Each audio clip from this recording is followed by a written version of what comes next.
The quiet came first. Captain James Miller stood before the massive display screen in Earth's deep space monitoring station, his coffee cup frozen halfway to his lips. The usual dance of colorful signals that filled the screen had vanished, leaving behind an empty void that made his skin crawl. "Run the diagnostic again," he ordered, his voice steady despite the growing unease in his chest. The young operator, Tom Reed, nodded and ran his fingers across the control panel for the third time in 10 minutes. "All systems are working perfectly, sir," Tom said, his face pale under the blue glow of the monitors. "The signals are just gone." Miller placed his coffee on the nearest desk and leaned forward, his weathered hands gripping the back of Tom's chair. For 15 years, he had watched over humanity's deep space communications network. Every day, the screen would light up with thousands of signals. Trade ships, colony transmissions, and the endless chatter of alien civilizations going about their business in the vast darkness of space. But now, there was nothing. The emergency alarm chose that moment to blare through the station. Miller straightened up as his second-in-command, Lisa Green, burst through the door, holding a tablet. "Sir, we've lost contact with the Orion colonies," she reported, her voice tight with concern. "All 4 of them. No distress signals, no automated beacons. Nothing." Miller's jaw clenched. Those colonies housed over 20,000 people. Get me Earth Defense Command. Now. Within minutes, the main screen split to show 5 grim faces, the highest-ranking military leaders humanity had to offer. General Thompson, a gray-haired woman with steel in her eyes, spoke first. "It's not just us," she said without preamble. "The Galactic Council has gone dark. The trading hubs in the Centauri sector, silent. Even the Architects' beacons have stopped transmitting." The Architects were the oldest known species in the galaxy, with technology so advanced it might as well have been magic. If they had gone silent too. "What about the other monitoring stations?" Miller asked, though he already suspected the answer. "All reporting the same thing, Captain," another general confirmed. "It's as if someone hit a universal mute button." Miller turned to look at the wall of screens showing data from Earth's colonies and outposts. One by one, they were winking out, like stars being swallowed by an invisible cloud. "There's a pattern," Lisa said suddenly, her fingers flying over her tablet. She threw a map onto the main display. "Look at the signal losses. They're moving inward toward Earth. Whatever this is, it's systematic." The room fell silent as they watched the visualization. It was true. The silence was spreading like a wave, consuming everything in its path. Most disturbing was the speed. At this rate, it would reach Earth in less than a week. "Sir," Tom called out, his voice cracking. "I'm picking up something." A transmission from the edge of the silence. The screen flickered to life, showing the desperate face of an alien Captain Miller recognized from trade negotiations. The alien's crystalline features were distorted with fear. "They're coming." The transmission crackled. "The Ancient Ones. They shut down everything. Our ships, our weapons, all dead in space. Humans, if you receive this, they call themselves the Silencers. They—" The transmission cut off abruptly, leaving only static. Miller looked at the assembled leaders on the screen. "Orders, sir." General Thompson's face was grim. "Captain Miller, initiate Protocol Dark Winter. All Earth ships are to switch to analog backups. Shut down any systems we can spare. We need to know what we're dealing with before it reaches us." "And the colonies in the Silent Zone?" Miller asked, dreading the answer. "We pray they're still alive," Thompson replied softly. "But right now, we need to focus on protecting Earth. You have your orders, Captain." The screens went dark one by one, leaving Miller standing in the dimly lit command center. He turned to his crew, seeing the fear in their eyes, but also the determination. "Tom, start broadcasting on all frequencies. Use the old radio systems, not just the quantum network. Lisa, I want hourly updates on the spread of this silence. And someone get me more coffee. He managed a small smile. Something tells me we're not going to get much sleep in the coming days. As his crew rushed to comply, Miller stared at the empty screen where the alien's face had been. In all his years of service, he had never seen anything like this. The void had always been full of life and noise. Now it was growing silent, and that silence was heading straight for Earth. Lieutenant Ann Walker hadn't slept in 36 hours. Her eyes burned as she stared at the readings from Earth's quantum communication array, searching for any sign of life in the growing void. The massive underground facility hummed around her, its walls lined with both modern quantum computers and old-style radio equipment. A soft chime from her console broke the silence. She blinked, double-checking the readings. "Captain Miller," she called out, her voice echoing through the facility. "I found something." Miller appeared at her station within moments, his uniform wrinkled from another sleepless night. "What do you have?" "Look at this," she pointed to her screen. "All our advanced communications are dead, just like the alien systems.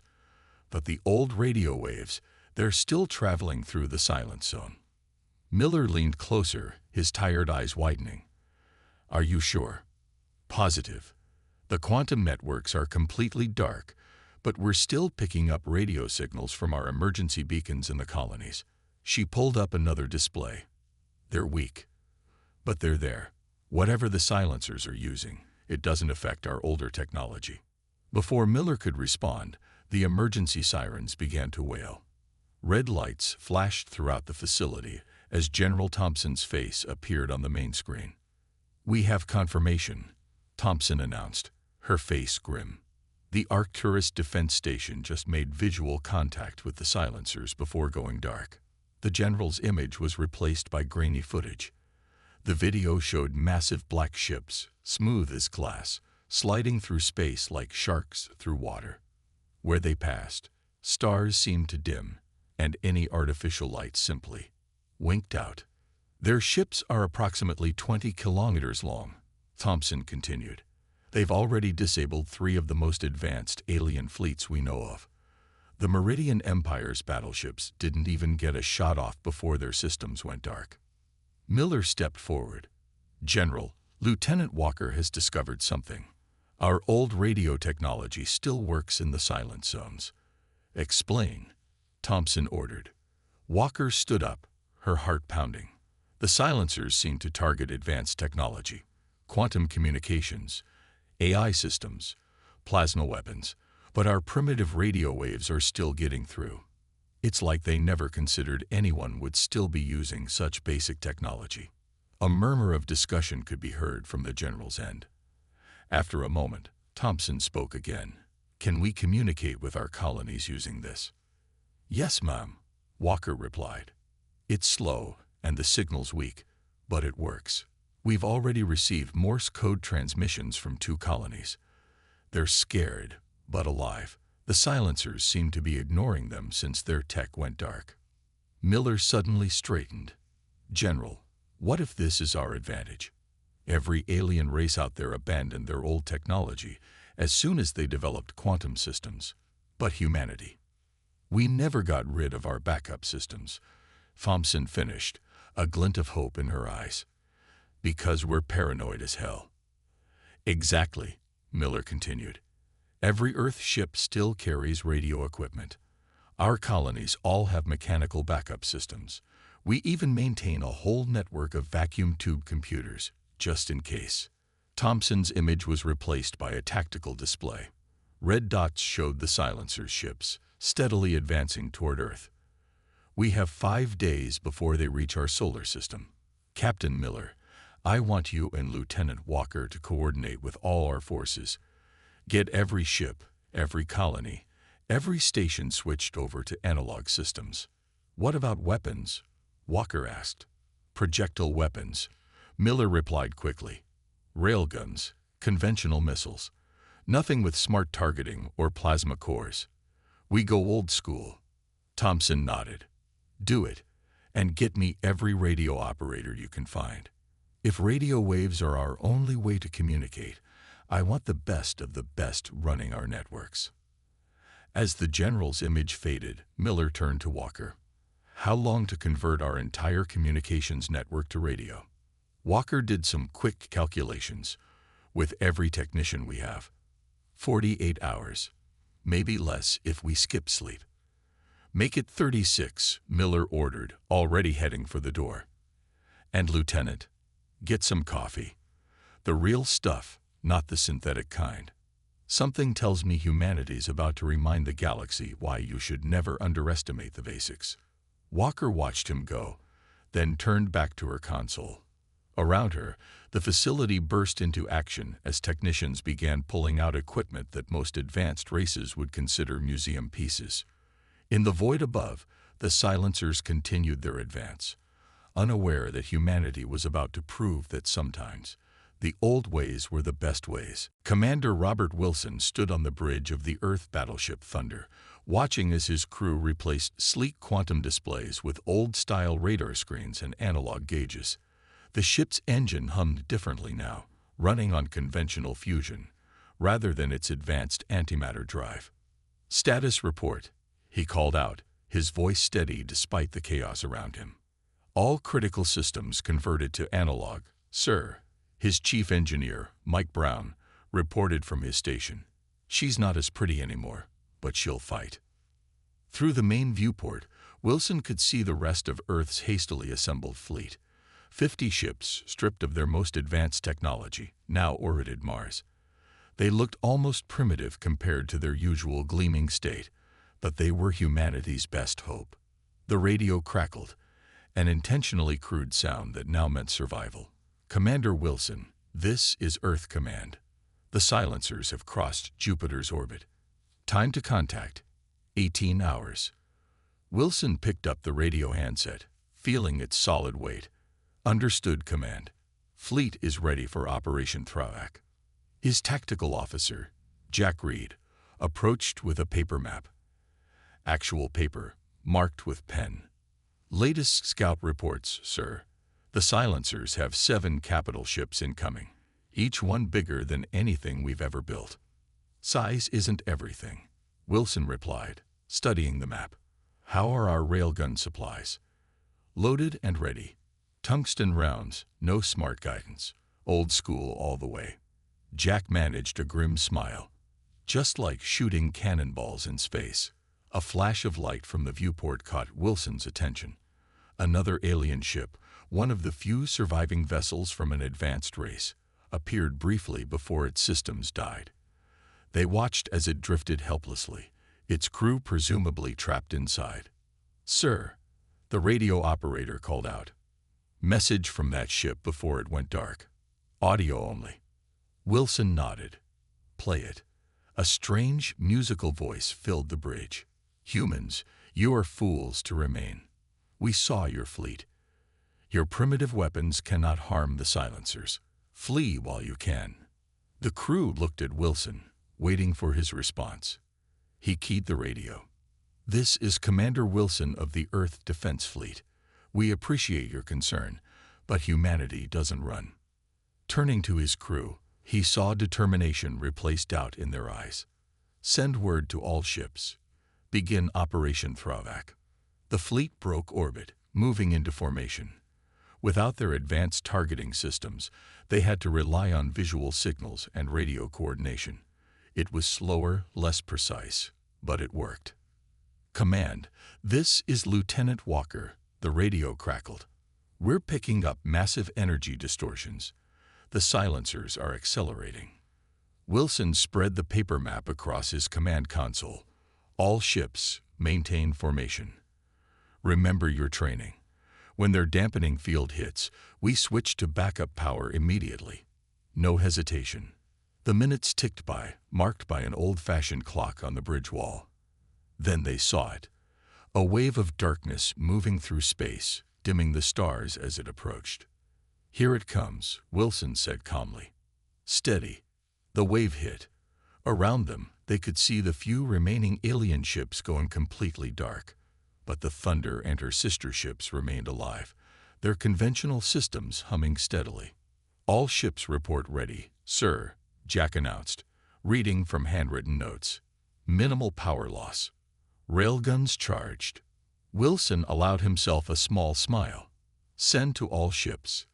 The silencers think they've mastered space warfare. Let's show them how humanity fought before computers did all the work. The massive black ships of the silencers appeared against the starfield, their smooth surfaces absorbing light like black holes. They moved with perfect precision, clearly expecting no resistance. They're not even trying to evade, Jack noted. They think we're helpless. Wilson picked up the radio one last time. All ships, this is Commander Wilson. Our ancestors fought wars with gunpowder and steel, and they won. Today, we honor their memory. All ships, battle stations. The crew moved to their positions, reading instruments that would have looked at home in a World War I submarine. Humanity had been called primitive, underdeveloped, and slow to advance by the galactic community. Now, those same traits might save them all. Calculate firing solutions, Wilson ordered. Manual targeting, just like we practiced. Let's show these silencers why humanity never completely trusted computers to do our fighting for us. The battle for Earth was about to begin, and humanity would face it with technology that the enemy had dismissed as obsolete centuries ago. The first shots of Operation Thunderclap weren't fired by the fleet's biggest guns. Instead, they came from Dr. Emma Thompson's hastily assembled radio array on the Thunder's outer hull.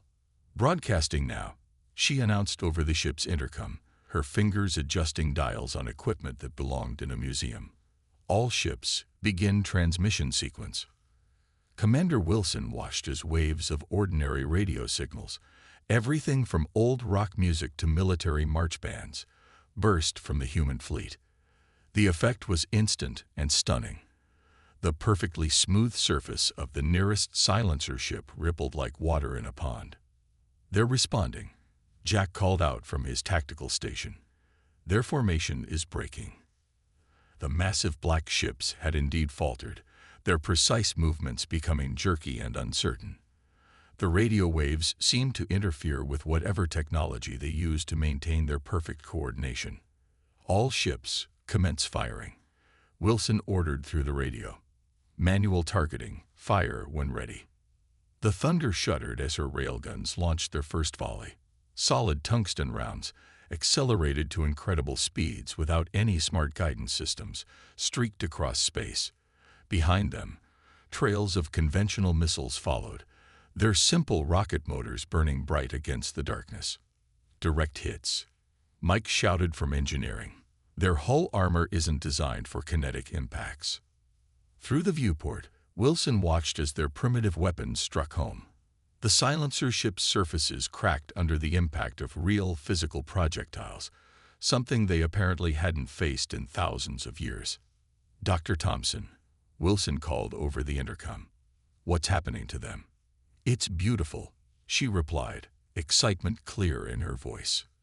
Their systems are all connected through some kind of quantum network, but our radio waves, they're like static in their communications. They can't coordinate. The battle evolved into something that would have looked familiar to naval commanders from centuries past. Without advanced targeting systems, both sides had to rely on visual tracking and manual calculations. But while this was new and confusing for the silencers, humanity's crews had trained for exactly this scenario. Enemy ships attempting to regroup, Jack reported, peering through an actual telescope. They're trying to concentrate their dampening field. Wilson nodded. Dr. Thompson, time for Phase 2. Give them the full concert. Emma's voice came back, almost gleeful. Initiating broadcast. Everyone, you might want to cover your ears.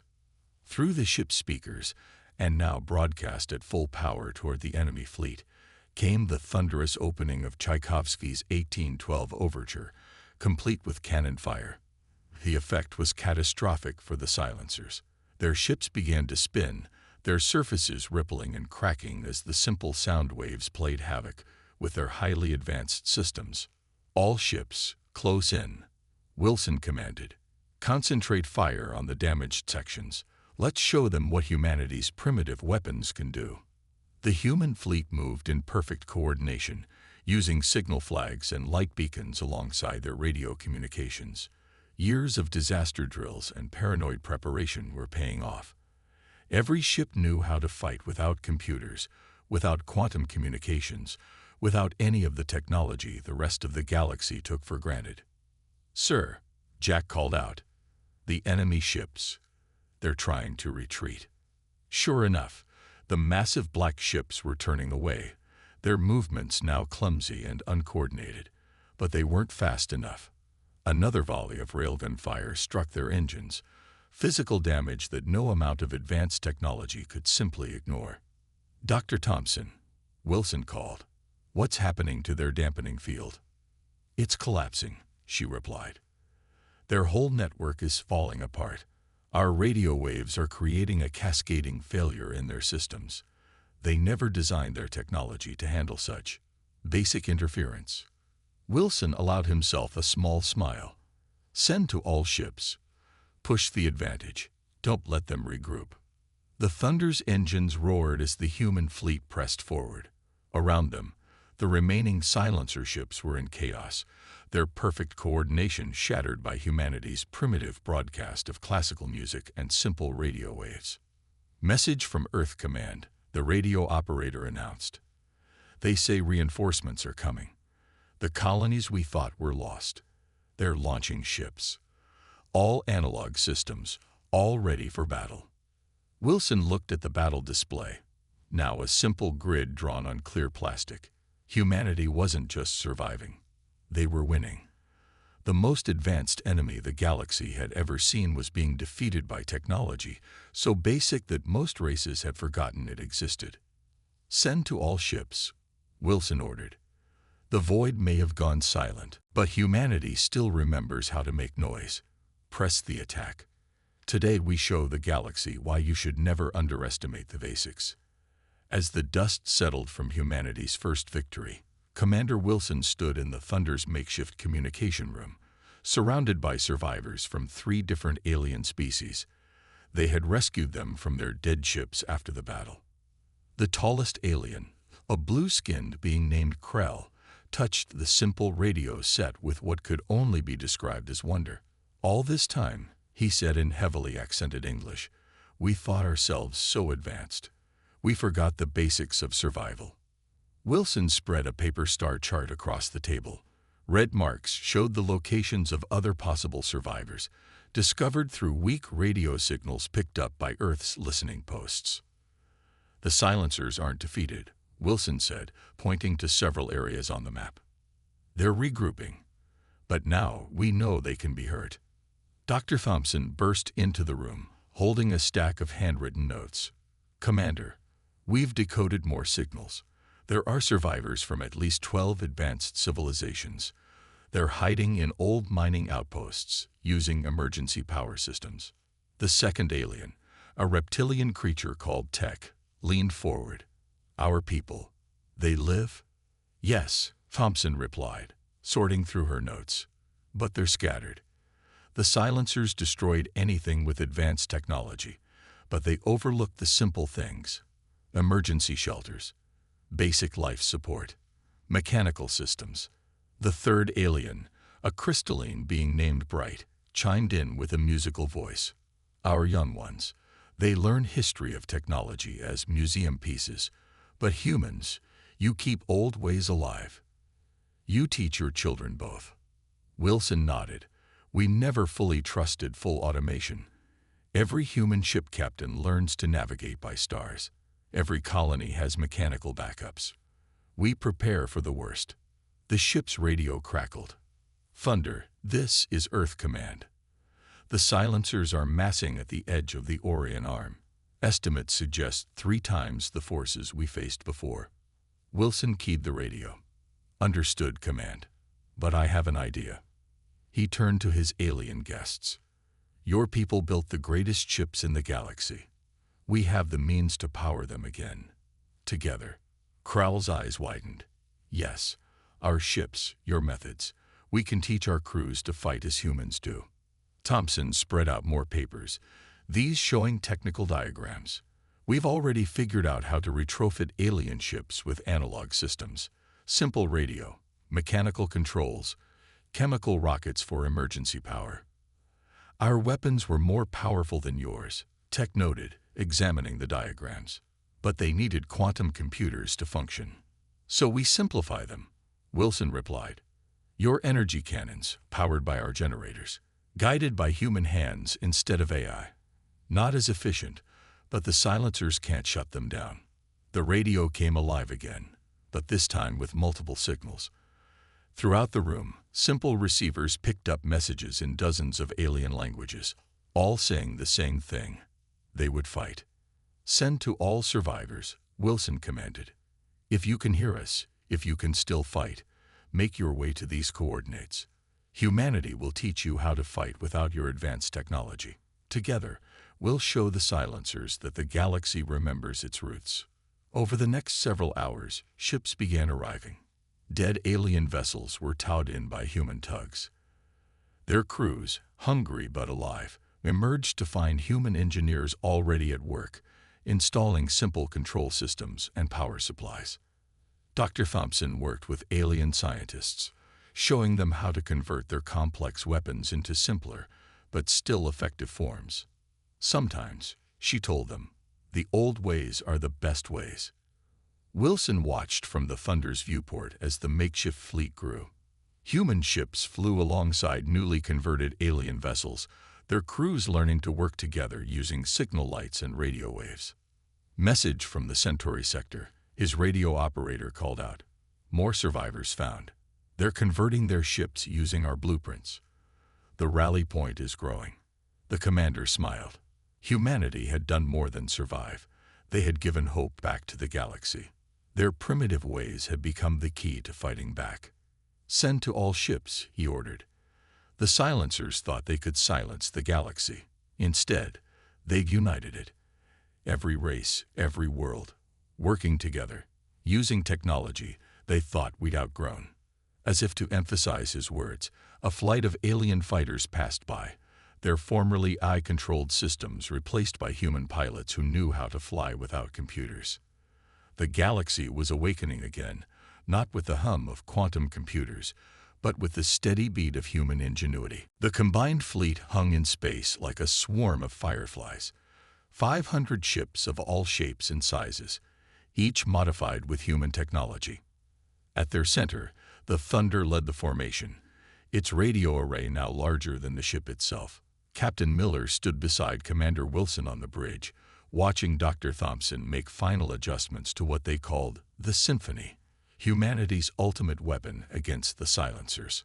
All ships report ready, Jack announced from his station, now shared with an alien officer named Tech.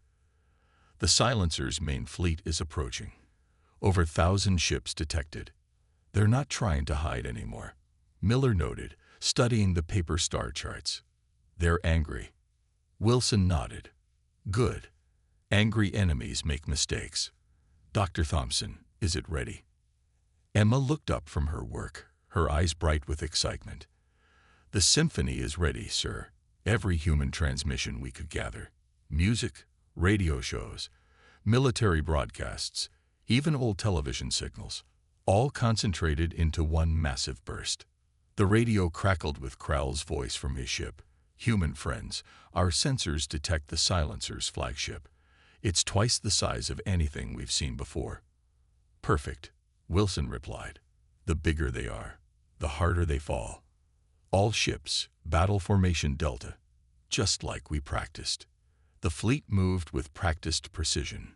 Human ships took the front lines, their simple but effective weapons ready. Behind them, converted alien vessels formed up, their powerful weapons now controlled by manual systems. Enemy fleet entering range, Jack reported. Their dampening field is stronger than before. Wilson picked up the radio handset. All ships, switch to backup power. Remember your training. Today we fight for every race they try to silence. The silencers struck first. Their massive ships released waves of darkness that rolled across space. But this time, the Allied fleet was ready. As the advanced systems shut down, Mechanical backups kicked in instantly. "Launch first wave," Wilson commanded. "Show them what we learned from Earth's old navies." The human ships fired their railguns in perfect sequence, creating a wall of tungsten projectiles.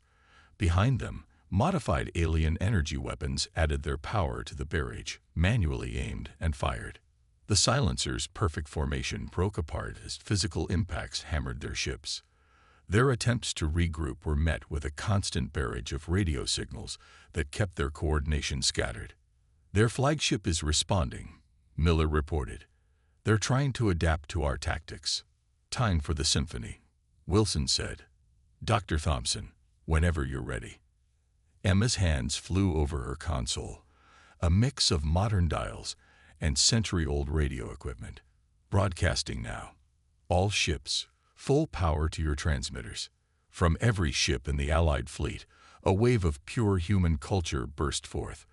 Rock music mingled with classical symphonies. Military marches played alongside old radio dramas. The combined power of centuries of human broadcasts, all focused on the silencer's flagship. The effect was devastating. The massive black ship's surface began to break apart, its perfect form corrupted by waves of simple radio energy. Around it, its fleet fell into chaos. "It's working," Jack shouted. "Their network is collapsing." Wilson grabbed the radio. "All ships, press the attack. Don't let them recover." The battle became a scene from humanity's naval history books, played out in space. Ships maneuvered by eye and instinct, firing weapons aimed by human hands. Alien crews, taught by human instructors, fought with a passion their advanced computers had never allowed them to show. The silencer's flagship tried to retreat but found itself surrounded. Its surface cracked like breaking glass as the symphony reached its crescendo. "Their power core is destabilizing," Thompson reported. "The radio waves are causing a cascade failure in their systems." Wilson watched as the massive ship began to break apart. "All ships, pull back to safe distance. Let them see what happens when they underestimate the primitive races." The flagship's destruction lit up space like a new star being born. When the light faded, the remaining silencer ships were fleeing, their perfect coordination shattered forever. The radio came alive with cheers in a dozen alien languages. Humanity had not only survived, they had taught the galaxy how to fight back. With simple technology and unwavering determination, they had broken the silence. "Send to all ships," Wilson ordered, a smile finally breaking across his face. "The void is ours again. And this time, we'll remember that sometimes the old ways are the best ways." 1 month after the Great Battle, Earth's orbital station hummed with activity. Not with the quiet efficiency of advanced computers, but with the busy sounds of 1,000 voices speaking dozens of alien languages, all working together to rebuild. Captain Miller stood in the newly established interstellar communication hub, watching Lieutenant Walker train alien operators on the basics of radio communication. The room was filled with both modern equipment and carefully preserved old technology. "Remember," Walker told her diverse group of students, "sometimes the simplest solution is the most reliable." That's what humanity learned long ago. The door opened, and Commander Wilson entered with Dr. Thompson and representatives from 20 different alien species. They gathered around the central command table, where a physical model of the galaxy slowly spun. "The last silencer ships have been tracked to the galactic rim," Wilson reported, marking the location on the model with a simple red pin. "They're no longer a threat to anyone." The crystalline being, bright, raised a glowing appendage. "Thanks to humans, we understand now. Progress is not about abandoning old ways, but building upon them." "Exactly," Thompson agreed, spreading out blueprints on the table. "Which is why we're proposing the Galaxy Heritage Project. Every world, every species, will maintain both advanced and basic technology. We'll never be vulnerable like that again." Miller watched as alien diplomats examined the plans. The project would create a network of communication hubs across the galaxy, each equipped with everything from quantum arrays to simple radio transmitters. Every ship would carry backup systems, and every crew would learn to use them. "The architects have agreed to join us," Krell announced, his blue skin glowing with pride. "They say humanity has taught them the wisdom of remembering their roots." Through the station's viewport, Miller could see ships from 100 worlds moving in careful formation. Some were ultra-advanced vessels now fitted with manual controls, while others were simple human craft teaching alien crews the basics of space navigation. "Message from Earth Command," Walker called out from her station. "The first class of the new Interstellar Academy is ready to begin. Over 2,000 alien students, all here to learn human methods." Wilson smiled. "Not just our methods. We're learning from them too. Their advanced technology combined with our practical approach. It's making something entirely new." The station's old-style speakers crackled to life, playing a mixture of human and alien music. In the months since the battle, this combination of different cultures' sounds had become known as Victory's Symphony, a reminder of how they had defeated the Silencers. "The void will never be silent again," Thompson said, making final adjustments to the communication array. "But now we understand that progress isn't about replacing the old with the new. It's about finding the perfect balance between them." Miller walked to the viewport, remembering how empty space had looked when the Silencers first attacked. Now it was filled with life again. Ships of all sizes and designs, their crews using everything from advanced AI to simple radio to stay in touch. "Final report from the recovery teams," Walker announced. "The last stranded colony has been reconnected. The galaxy is whole again." The alien representatives gathered around the central table began signing the new Galactic Alliance Treaty, not on digital tablets, but on real paper with real ink, a symbol of combining the old ways with the new. Humanity stood alone in the darkness. Tech said, his reptilian features forming what they had learned was a smile. "But you did more than survive. You taught us all how to be strong again." Wilson picked up a simple radio handset, now the symbol of the new alliance. "Send to all ships, all worlds, all species. The silent void taught us a hard lesson, but together we've learned from it. The galaxy is awake, alive, and stronger than ever." As if in response, ships of all kinds began flashing their running lights in celebration, another old human tradition that had become a galaxy-wide symbol of unity. The void would never grow silent again. From now on, it would ring with the sounds of 1,000 worlds, using both the newest quantum signals and the oldest radio waves. Humanity had not only saved the galaxy, they had taught it how to remember its roots while reaching for the stars.